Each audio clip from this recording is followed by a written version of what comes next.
పసుపు తాడు ఒకటే మహాభాగ్యమై బ్రతుకుతుంది పడతి పతే లోకమై.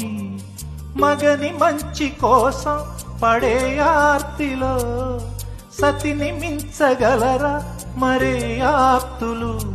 ఏ పూజ చేసినా ఏ నోము నోచినా ఏ స్వార్థమూ లేని త్యాగం భార్యగా రూపమే పొందగా.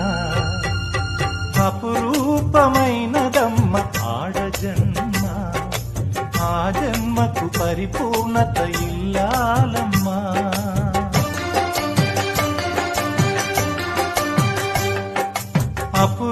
అపురూపమైనదమ్మ ఆడజన్మ, ఆ జన్మకు పరిపూర్ణత